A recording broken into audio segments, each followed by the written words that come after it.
Herbert Hovenkamp. Very warm welcome to Digital Markets Research Hub.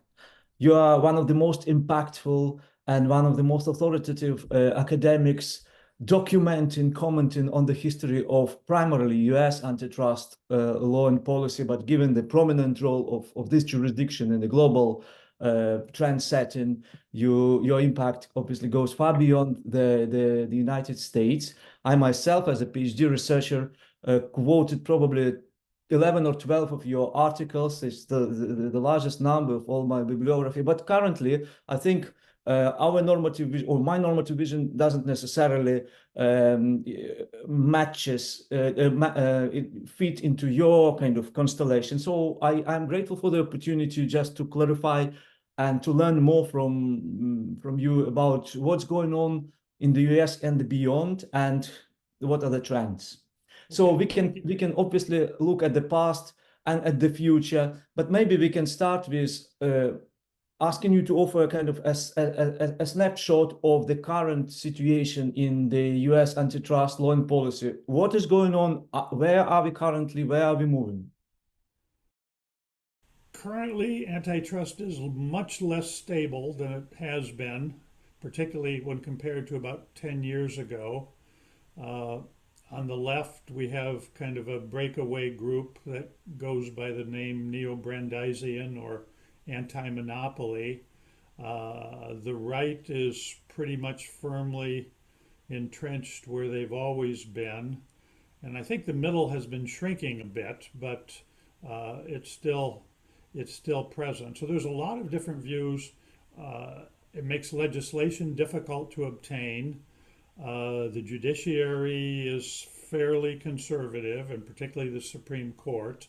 And so there's kind of a gap right now between the enforcement agencies, which are both dominated by anti-monopoly ideology, and and the judiciary. That means that they've lost more cases than previous administrations have. On the other hand, they're bringing some more creative cases as well, and we'll have to see how this washes out. Probably the biggest event in the last year was the painful development of new merger guidelines, which have ended up being quite controversial in some parts, and I think quite welcome in some other parts where the previous guidelines, which were from 2010, uh, were were not yielding good results. So it's kind of a mixed bag.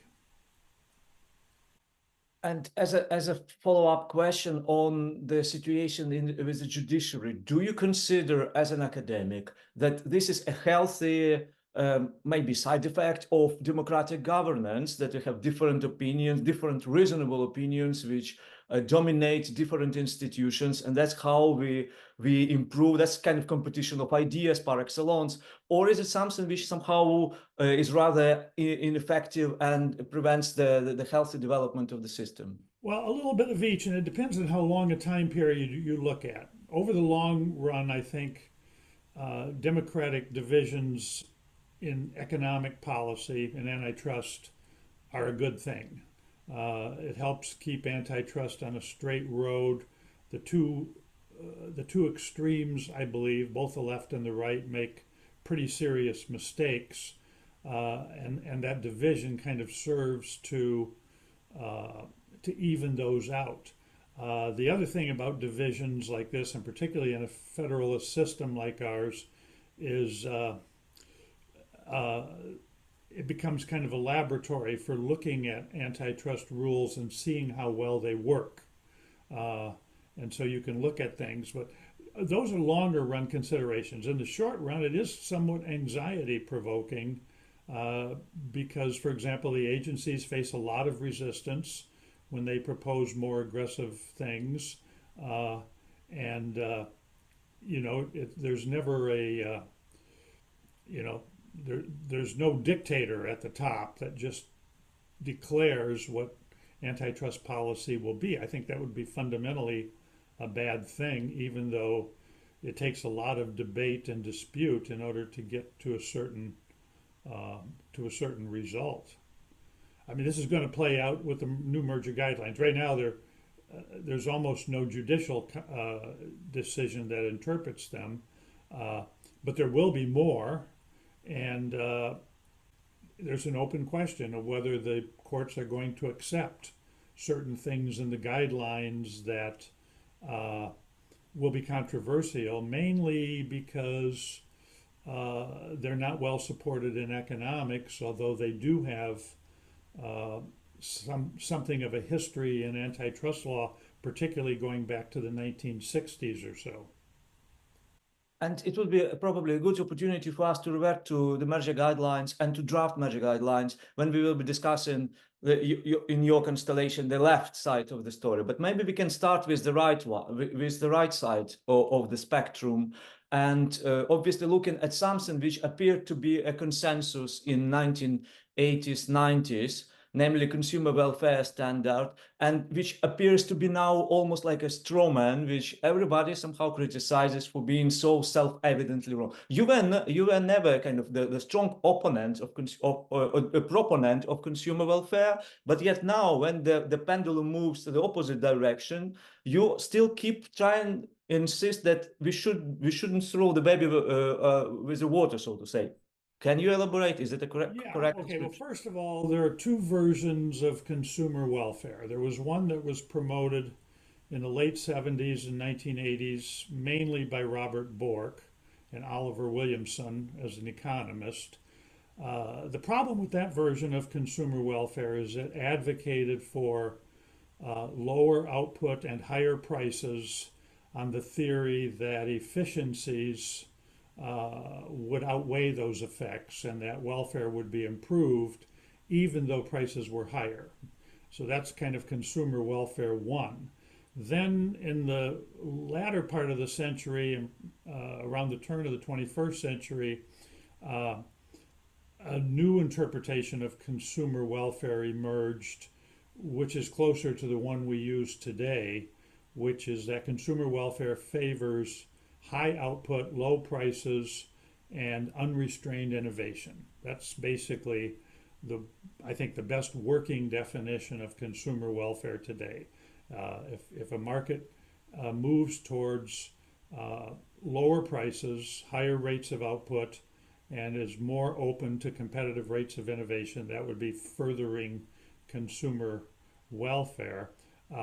Very interestingly, if you read the Justice Department's very recent complaint in the Apple case, the Justice Department has been a critic of this Justice Department has been a critic of consumer welfare early on in the Biden administration, but the Apple complaint follows it to the letter. In fact, there's one paragraph in that Apple complaint that says exactly what I just said, that the Apple conduct is bad because it results in lower output, higher prices, and restraints on innovation. So, I think the Justice Department you don't want to read too much into one paragraph, but I think the Justice Department may be moving back toward the notion that antitrust really should be concerned with high output, low price, and innovation increasing solutions,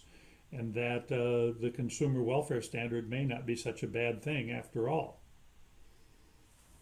So we see that even with one single term, uh, we have different views, often even polar views about its role, impact, and interpretation. There are But we different views, also but they're have sequential. There are different views, but they're sequential views. I mean, I don't think there are very many knowledgeable people today that adhere to the Bork view anymore. I could be wrong about that because not everybody speaks about it, but the Bork view has really not been common because it never.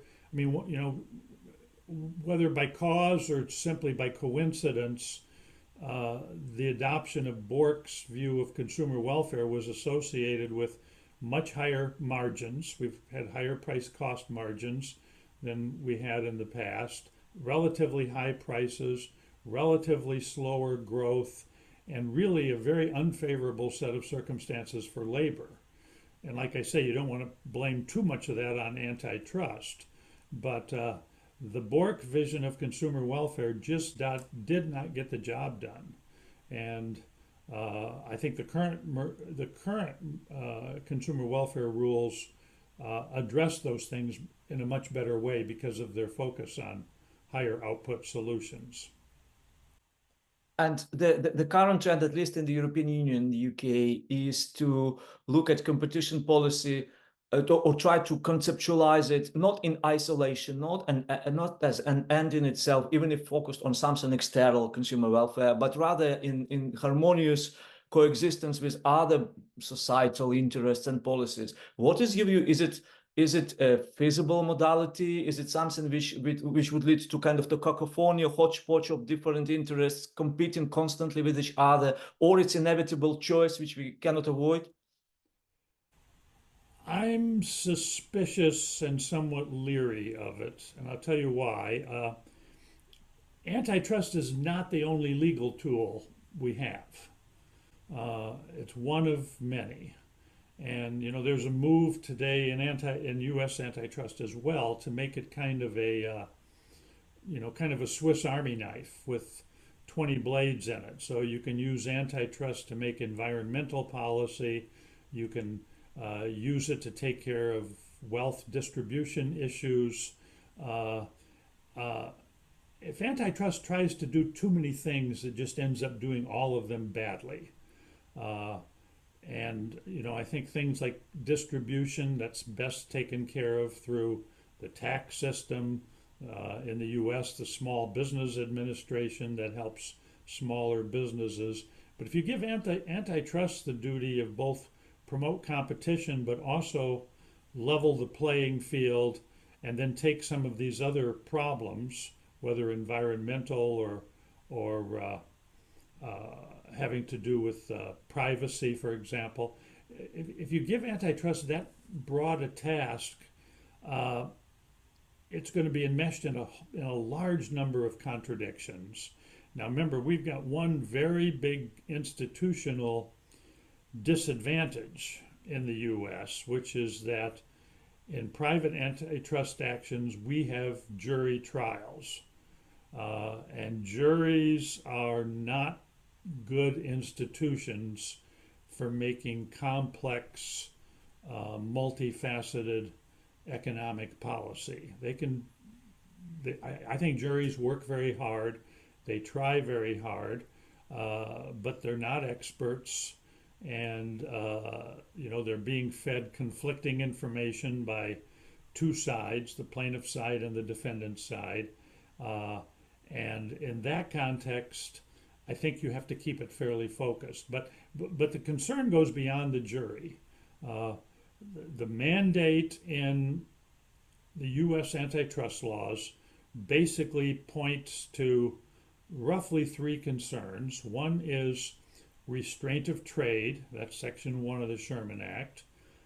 Monopolize, which is Section 2 of the Sherman Act and also parts of the Clayton Act, or at practices that tend to lessen competition. That's the entire coverage of the antitrust laws in terms of those purely economic terms. It's not authorized to go after wealth maldistribution or other things that don't fall within the economic purview of creating monopoly or lessening competition. So you really have to stretch the language if you want to get antitrust to do all of these additional things. And antitrust was never intended to do that. It was intended to be, to stand alongside with a lot of other bodies of law, patent law, discrimination law, civil rights law, environmental law, and various macro rules like tax policy, labor policy. And so this broad interpretation, I believe, is kind of a usurpation of, or attempt to spread out antitrust domain over areas that a lot of other agencies and legal rules are more adept at handling. Okay, but then what would be let us put it different, in a different um, equation. It's not for antitrust to be a Swiss knife to deliver on other policies, but should we welcome other policies which can contribute to shaping competition, let's say in digital markets, new sui generis tools which are not antitrust, they use different methodology, but aim to large extent at the same object, trying to trigger competition rather than just to respond to anti-competitive conduct. They want to create. Is it even doable? Is it acceptable in your view? I welcome that, and I think that is the right way to look at it. It is traditionally the way we look at it. For example, when we confronted the huge problem of dealing with the AT&T telephone monopoly back in the 1980s, it was a joint effort on the part of the antitrust authorities, the Federal Communications Commission, as well as state communications regulators. Today, the internet and digital platforms raise a lot of issues. They raise issues about privacy. They raise issues about sexual treatment of women and children. They raise issues about fraud. They raise some issues about small business welfare. Well, we've got agencies and bodies of law that address all of those things, and to a certain extent they already are and doing a fairly good job at it. But it's not a good idea to turn all of them and wrap them all up into antitrust policy, particularly since the statute doesn't authorize it and doesn't set any standards for it. And so you just have an antitrust judge, it gives an incredible amount of power to a judge to kind of make policy for the whole world through the guise of a statute that says no more than restraint of trade or avoidance of monopoly. Okay, that's privacy, antisocial conduct, some harmful excitement of some radical uh, ideologies or actions rather. But what about shaping competition as such? What about the DMA? I think the verdict is still out on the DMA. I think implementation has been a little rough so far. Uh, I think it might get better as time goes on. It might get worse. I'm not really sure. Uh, it's a much more regulatory approach than we're accustomed to in the US. That is, it establishes all these rules first and then lets the market do. I'm very worried about certain things. One is impairment of quality, if particularly if markets for handheld devices are thrown open excessively. I think we're going to have a problem of maintaining the security and integrity of those devices. Hopefully, the DMA will be up to handling that task. In the U.S. so far, consistently, we have not had, we have not had decrees that have thrown the market for handheld devices open to anybody who wants to get on. I think that would be a mistake. On the other hand, the problem with letting a single firm like Apple curate the content, that can be overly restrictive. It becomes an antitrust problem when it results in poor performance for consumers or restraints on innovation. And that could be the case. It hasn't been established yet. The most recent attempt in the U.S. under federal antitrust law was the Epic Games versus Apple case, which Epic Games lost on the federal antitrust issues because one of the things it wanted was to open up the market for apps that can be purchased for an Apple device. Apple's current policy restricts those purchases to its own app store. And Apple has been successfully able to defend that practice by showing that it promotes security, consumer confidence in the results. For example, the failure rate of Apple devices is quite a bit lower than that of Android devices. Androids are more prone to security issues or uh, or viruses, things like that. So, Apple's saying basically we need tight control in order uh, to keep the iOS, Apple's iPhone operating system, uh, uh, in order to give it the operational security and efficiency that consumers expect. And I think the ultimate goal there is uh, the quality of consumers' experiences. Consumers want a simple, clean result that delivers without a lot of noise from viruses or other kinds of failures, fraudulent apps, and so on. And so far, the result has been that Apple has been able to preserve that ecosystem. Now, Google is going to be facing some stiffer headwinds. It now has litigation, which it's already lost in the first round against Epic Games. But Google can't claim the same defenses because, Google is more a combination of a number of device manufacturers, all of whom use Android. There's less centrality about it. So it all ultimately boils down to an argument over how much unified control do you have to get a certain result. Now, the desktop market has functioned quite well, even though it is more open. For example, if you own a desktop or laptop computer that runs Microsoft Windows, they don't curate applications nearly as much. They've taken a different approach. They've tried to solve the virus and imperfections problems in other ways with screens and checks, and it seems to work pretty well with desktops and laptops. It has not yet been proven to work so effectively on handhelds. Let me ask you then a hypothetical strategic question. Would your position be different if you've been born and raised and representing another jurisdiction? Do you think that in this kind of digital revolution, everything is getting digital, it is important for a mature, technologically advanced jurisdiction to host the big tech affiliated with itself, or it's rather something exaggerated, excited political lament?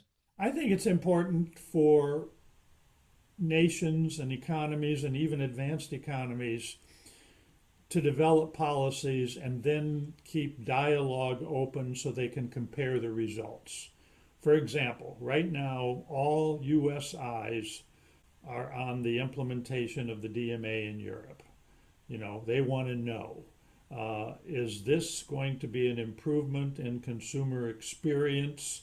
You've got a lot of critics out there, mainly further to the right, pointing out all the choice screens and the additional responsibilities that consumers will have to make because under the rules against self-preferencing, these choices are no longer going to be made by the large gatekeeper firms. Is that going to be better or not? Frankly, I don't know at this stage. We're too early in the rollout of the DMA to see what the result is going to be. In the U.S., we've taken a more free market approach of letting the market decide. One consequence is that we've got two cell phone ecosystems, Apple on one side, which is very unified and structured around a single firm, and then on the other side we've got Android, in which Google or Alphabet sort of acts as the manager, but the implementation is in the hands of multiple device manufacturers who don't all have exactly the same policies and do different things. And it's created kind of a product differentiated market in the US, right? The Apple is more expensive but more secure. The Google Android uh, is cheaper, and you know you pretty much get what you pay for. And is that a bad thing to have that kind of stratification? I don't know. Now in Europe, Android has been much more successful. Android has a much larger market share in Europe, and then when you get to third world countries, Apple is has a very small market share in many of them simply because it's too expensive.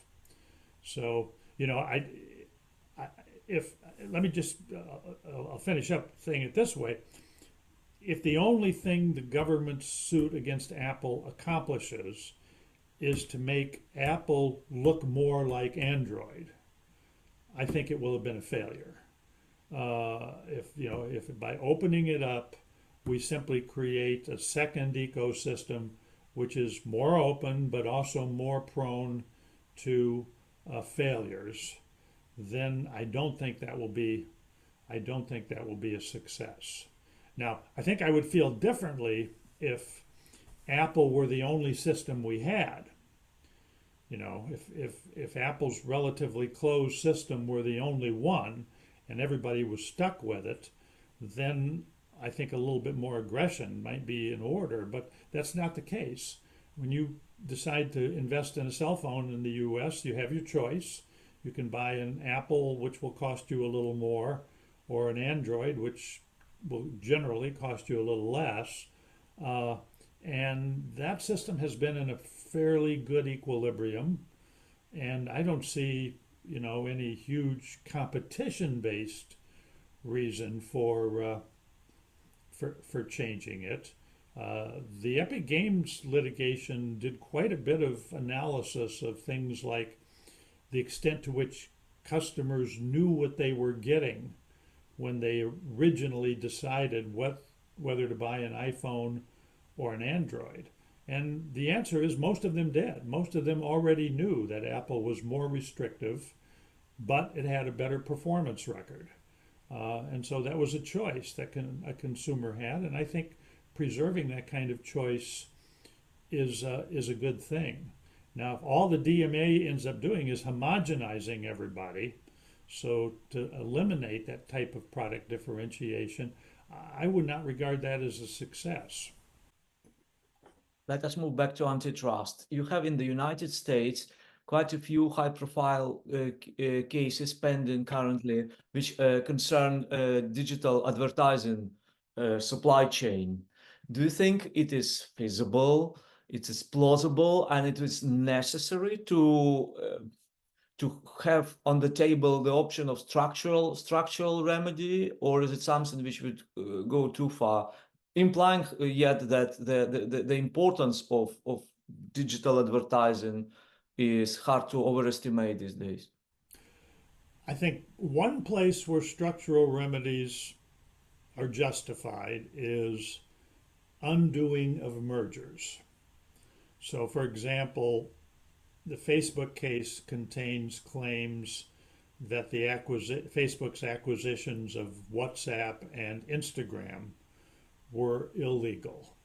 And if the court agrees that those two acquisitions were illegal, I think divesting them is a perfectly appropriate remedy. It has always been the preferred remedy in merger situations in the U.S. I mean, most mergers are challenged before they occur, and so then you do it with an injunction rather than with a divestiture. But nevertheless, undoing of the merger is a pretty fundamental thing about merger policy. If you're talking about internally developed assets, the history of breakups in the U.S. is very depressing. We have ruined firms by breaking them up. United Shoe Machinery, which pretty much went into bankruptcy after it was broken up by a decree. Uh, uh, there's very little record of a breakup of internally developed assets yielding better performance. Now, the Standard Oil breakup, that's a very old breakup, it was in 1911, was immediately followed by massive price increases in gasoline, forcing an embarrassed Federal Trade Commission in 1917 to write a lengthy report explaining how is it we were able to break up this monopoly, and then prices went up rather than down. The one successful monopoly breakup we've had was a consent decree, and that was U.S. versus AT&T, the telephone company. Telephone company was broken into 7 regional companies plus 2 vertical breakups. One upstream broke off long distance communications, and another one downstream broke off instruments. They didn't all happen at exactly the same time, but they all happened within a few years. Importantly, however, they were accompanied by massive, comprehensive interconnection obligations. Excuse me. That is to say, the 7 regional bell companies were broken up into separate firms, but then they were required to interconnect with each other in order to manage this whole thing as a single network. And I think overall, I think in retrospect, looking back at the AT&T breakup, the interconnection obligations were much more important for achieving competition in the AT&T case than the regional breakups were. In fact, I think there's a good case to be made that the regional breakups were unnecessary and really didn't accomplish anything, because those 7 firms had to develop and even in some cases litigate this very elaborate set of interconnection agreements in order to make them work once again as a single network. Now, are there any breakups in the current cases that might be beneficial? Well, I haven't ruled out one yet in the advertising case, simply because we haven't seen much of a record yet in that case. It's a little too early to tell. I can't think of any breakup that would work for the Google search case.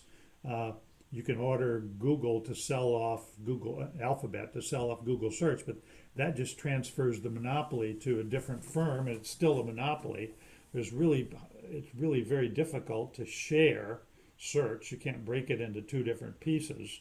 Search seems to favor the biggest platform. That seems to be what's going on. There's not a lot of product differentiation.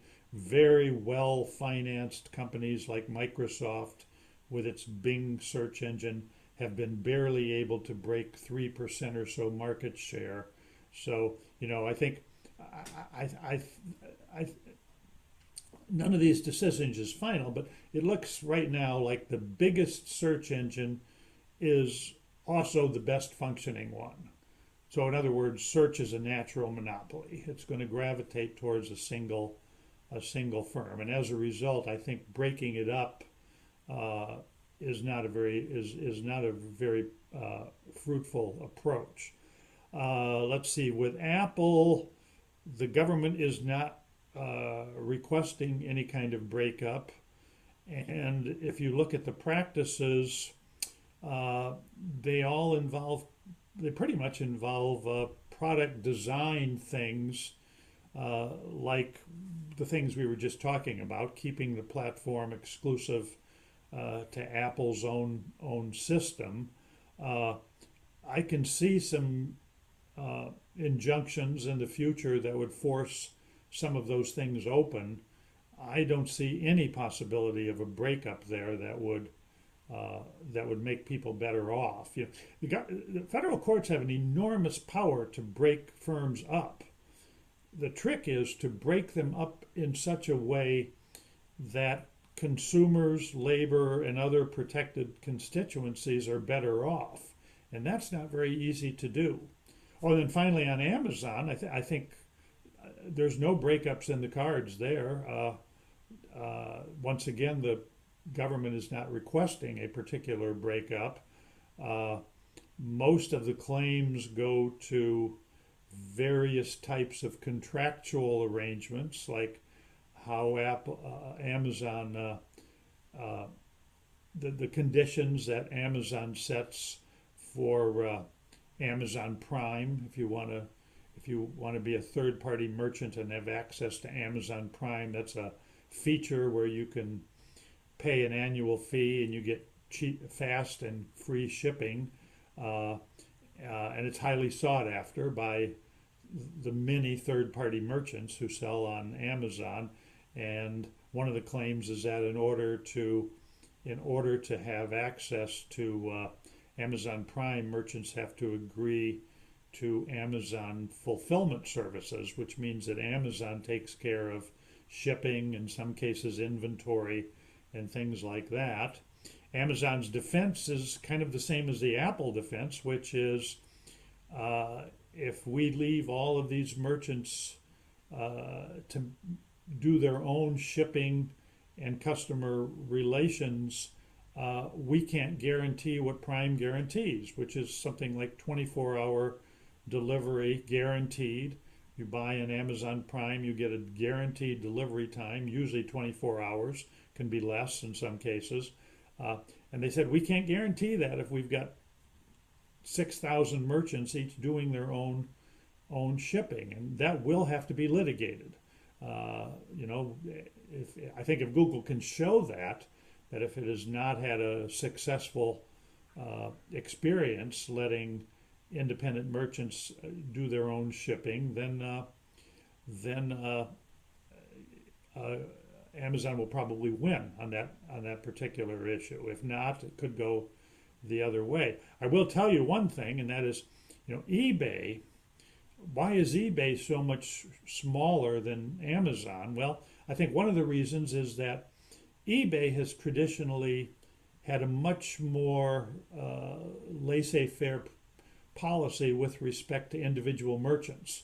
It lets them ship their own things, take care of their own product service, customer service, and so on. And so they have never been able to offer the kinds of across the board guarantees of high performance that Amazon has. And Amazon shot right past eBay in terms of size. So it's a little bit like the Apple Android story. Once again, at this stage, the case has still got to go through discovery and trial, and we have to see how these things wash out. But right now, it's been an unfortunately long-winded answer to your question. Other than the divestitures of Instagram and WhatsApp, and perhaps something in the advertising case, which has not yet been very well developed, I don't see very much room for structural, that is, breakup remedies in any of these cases. Thank you very much, Herbert. A stereotypical observation or perception of history of antitrust teaches a stereotypical myopic reductionist that US was a trendsetter, and in many respects it was the case. And it was we were moving gradually within this law and economic discourse to kind of Washington consensus until, because the history ended. Then we realized that it's not as easy. And now we see many other jurisdictions coming up with their antitrust solutions or their regulatory solutions, which are not necessarily compatible with our kind of liberal democratic DNA, normative postulates, but they could be very effective, particularly in the long-term perspective. They deliver, regardless of the methods. They can deliver. So should we continue being kind of purists with not looking at, or maybe just looking skeptically at them, or maybe we have to absorb some elements of this hybrid digital authoritarian policies? What is your view about this dimension of development? I think we need to watch very closely. The world economic system is federalist in that way. There are many jurisdictions that compete with one another, and you can watch them. Uh, I know that one snide comment that's made frequently in America is uh, there are no European firms declared to be gatekeepers under the Digital Markets Act. They're all American except for ByteDance, the owner of TikTok, which is Chinese. Uh, and so it always raises this argument: is the EU simply trying to regulate outsiders? And this is even a more powerful concern among smaller countries because uh, the digital platform markets tend to be global. That is, if the markets are unrestricted, they tend to go pretty much everywhere because one characteristic of digital markets is they've very largely eliminated transportation costs as long as they don't involve the sale of merchandise. And so uh, historically, countries have always regulated foreign interests more severely than they regulate their own. That's just, I think, kind of a fact of political life. Uh, and so there's always this question of, is unusual aggressiveness towards the big digital platforms a function of the fact that they are foreign owned, depending on what country you're in? And I don't think that that's a categorical answer, but I think it's an important element. Uh, in the United States, there's a more even division between those on the left who really want to go after the digital platforms and those further right and a good part of the center who say, well, these are American institutions uh, in their from their incipiency. They have produced enormous amounts of growth, and they still do. Economic growth on digital markets remains greater than on old economy markets. The gap is narrowing a little bit, but they're still among the more innovative firms in the world. And so then, the view in the U.S. is, well, we should take kind of a light touch approach because it's easy for antitrust policy to make these markets function more poorly. It's not very easy to make them function better. And what that says to me is that you drop all of these concerns about structural relief and breaking things up, and rather you try to identify individual practices. This is what antitrust has usually done. Most of antitrust is not structural. Most of the time, we're looking at individual practices, trying to determine what their effects are, and then, if necessary, get an injunction that either stops the practice or changes it.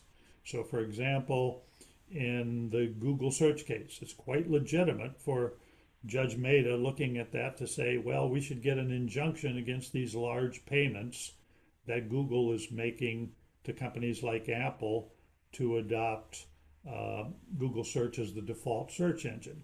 Or in the case of Amazon, we could get a fact finding that says Amazon is being unreasonably restrictive in permitting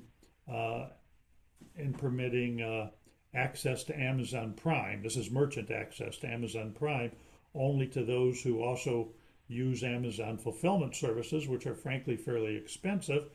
Well, the remedy there is not to break anything up. The remedy is to get an injunction that unties those two things, so that they can be offered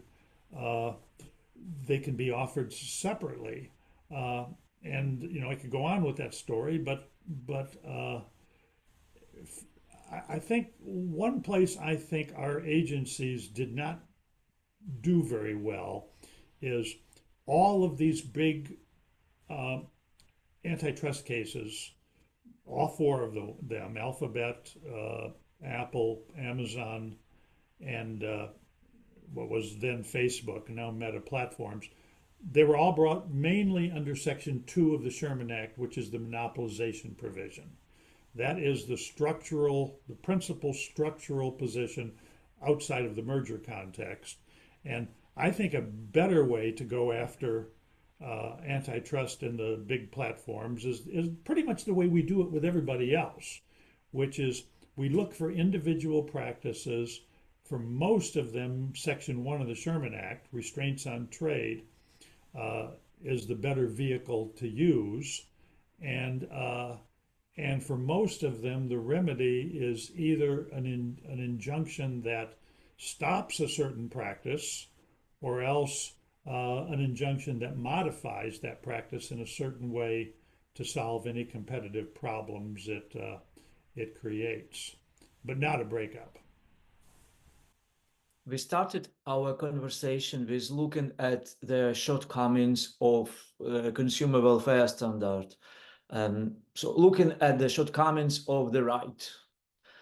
Maybe now it's good time for us to look at your views on the shortcomings of the left. And there is a paper which epitomizes very colorfully your view, namely the paper, Will Antitrust Become Progressive? And here you use the term populist populism, which at first glance, for people who are not very familiar with US antitrust history and US history more generally, does sound a little bit, less conventional, kind of not pejorative, but maybe slightly, with some elements of unnecessary irony, so to say. But in the paper itself, you trace the term, you explain the pedigree of the term and the meaning. You differentiate between progressive view and populist view. Can you please explain?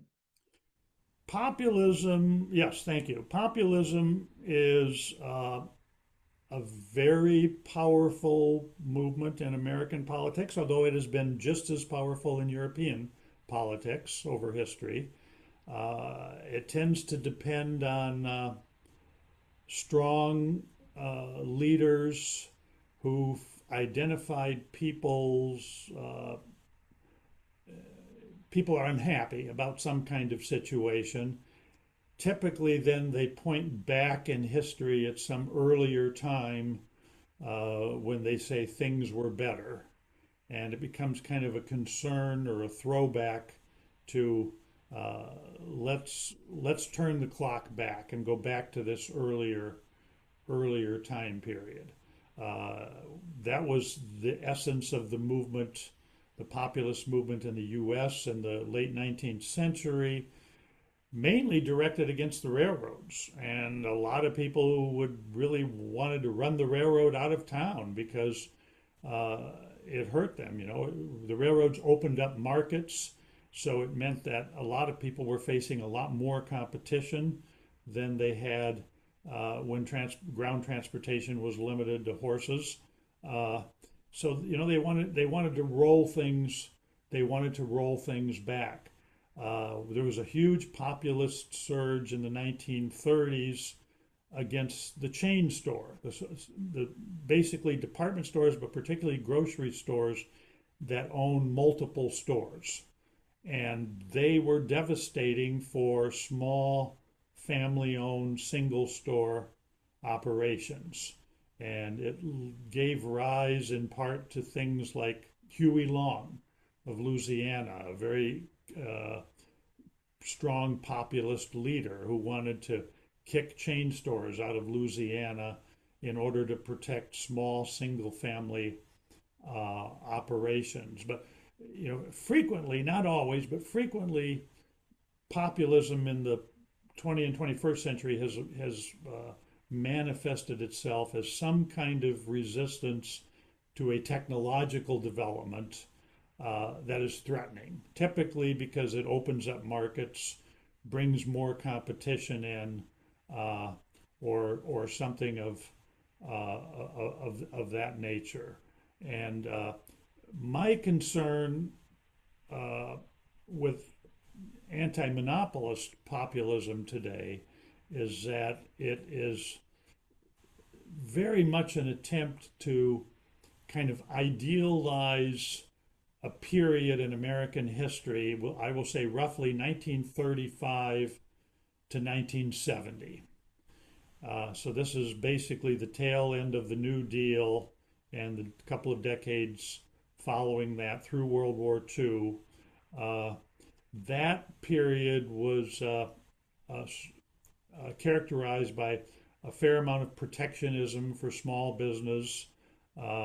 It gave rise to what we sometimes in merger law call the brown shoe era, which actually condemned a merger because it resulted in lower prices. But in the process, of course, it meant that a larger firm could undersell, could charge lower prices. In fact, what the district court said, the evil of the merger was that it permitted brown shoe to either charge lower prices for equal quality goods or produce better quality goods at the same price. And so, you suddenly get this merger policy that is intended to prevent people from making better or cheaper products. And there's been an extraordinary amount of attention in left-leaning antitrust policy today focusing on this period. Part of it is the revitalization of brown shoe, and the other part is the revitalization of a little earlier thing, which was our Robinson-Patman Act. Now, the Robinson-Patman Act was passed in 1936, and it was part of what in the US we call the anti-chain store movement, or the movement against larger retailers who were very popular with consumers, but they did in fact drive a lot of small retailers out of business. And so the reason I characterize the anti-monopoly movement in this in that paper is as populist is because of the fact that it looks back at this kind of the golden age of antitrust. Is this period in which we used antitrust really to protect small businesses, but to do it at the expense of consumers and labor, keeping in mind that what consumers and labor have in common is that they both benefit from high output. High output generally favors consumers with low prices, but it also favors labor with more with more jobs. Okay, well, what happened to populism in the Gilded Age? Well, it turned into progressivism. Progressivism was a much more forward-looking set of disciplines. It was not nearly as anti-intellectual. It was not nearly as taken with the past. It produced some very positive, forward-looking tools, principally marginalism, the marginalist revolution in economics, which, the U.S. borrowed quite heavily from England, from Alfred Marshall and William Stanley Jevons and others. But it seeped across the pond from England and a little bit also from the continent into the United States. It turned economics away from a preoccupation with historical averages and towards decision making at the margin, which means forward-looking decision making. And these tools made progressivism a very distinctive movement in contrast to populism, and I think one that contributed a great deal to U.S. antitrust policy. The Clayton Act was essentially a progressive enterprise. In fact, John Bates Clark, who was one of the principal academic advisors to Congress during the drafting of the Clayton Act. This was in 1914. He was a professor of economics at Columbia, and he was the most prominent spokesperson for marginalist economics in the United States at the time. And so suddenly the impulse in antitrust became much more future focused on people's responses, people's motives, and things like that. And I think that was an incredibly healthy development in U.S. law in general, but particularly here in antitrust law. And that paper was kind of addressed to the question of whether the current anti-monopoly movement can get over this fixation on history from, getting close to a century ago, 80 or so years ago, uh, and start looking at the future a little bit more, which has a lot more technology in it, a lot more mobility, and presents quite a few different types of problems that need to be addressed.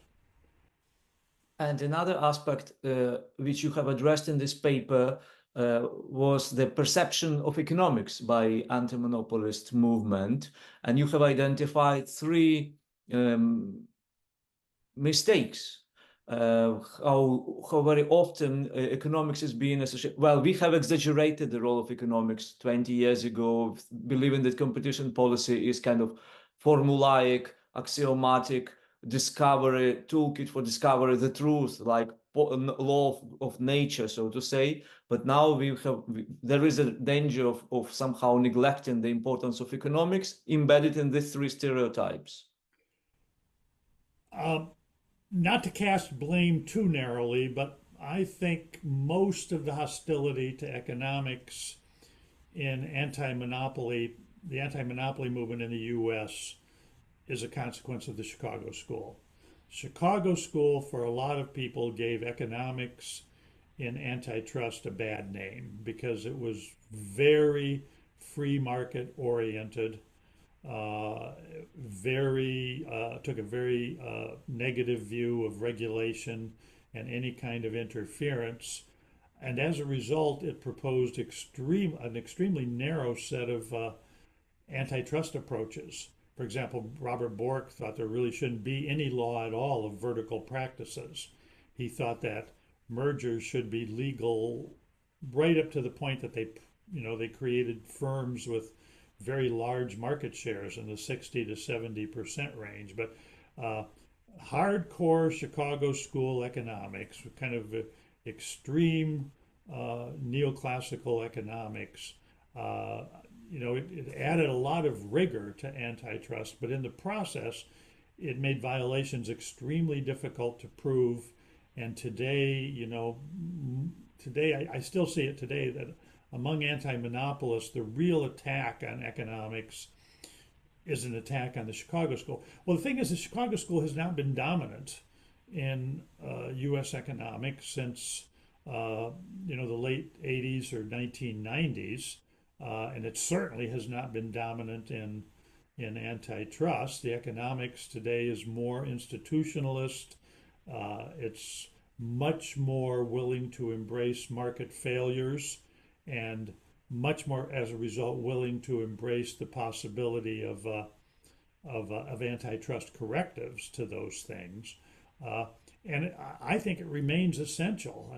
And it has always been. I mean, the anti-monopolists tried to create the impression that that period back in the 1960s was devoid of economics. That is not at all true.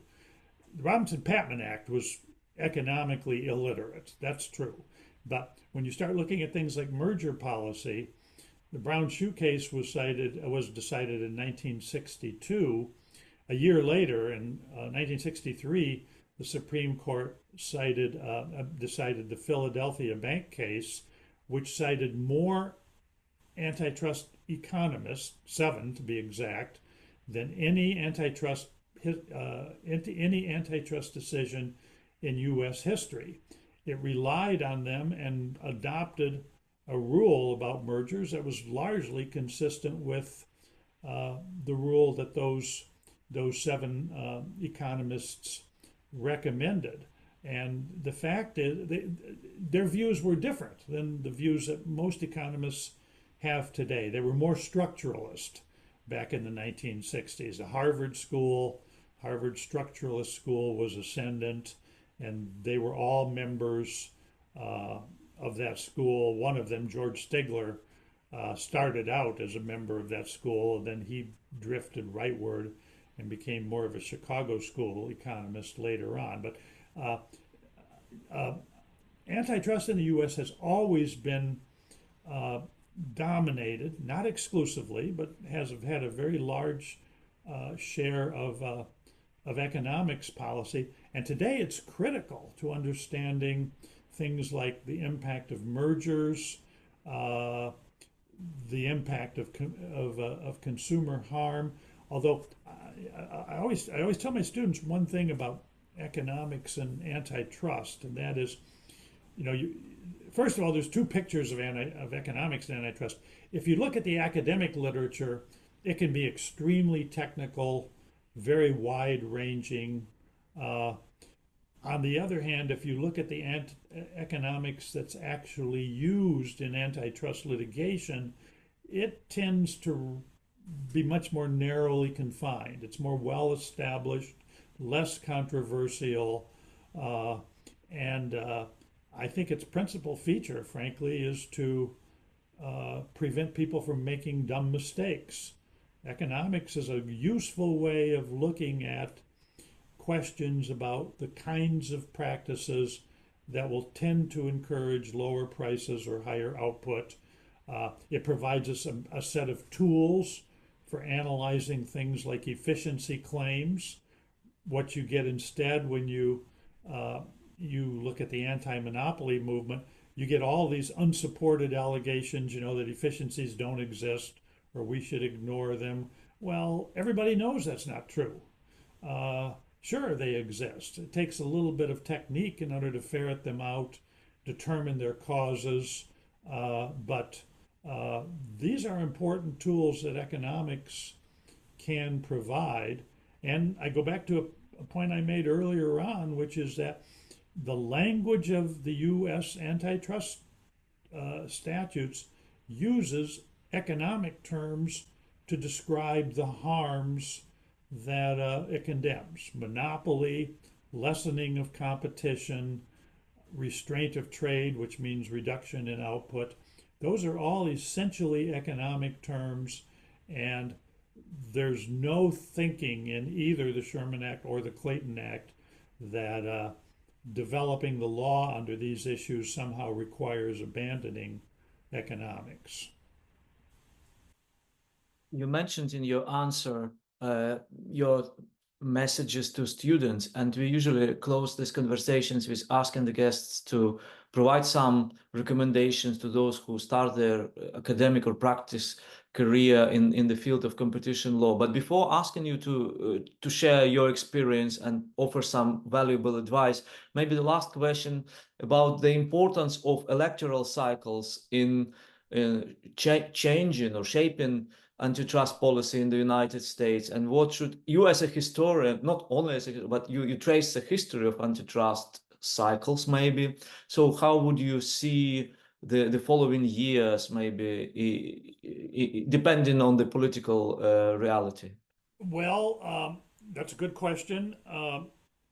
The Justice Department responds almost immediately to major ideological changes when a new president is elected. And that's because the new president gets to pick the attorney general and also the assistant attorney general in charge of antitrust. So, you can get a fairly abrupt change in policy when there's a change in party leadership in the Justice Department.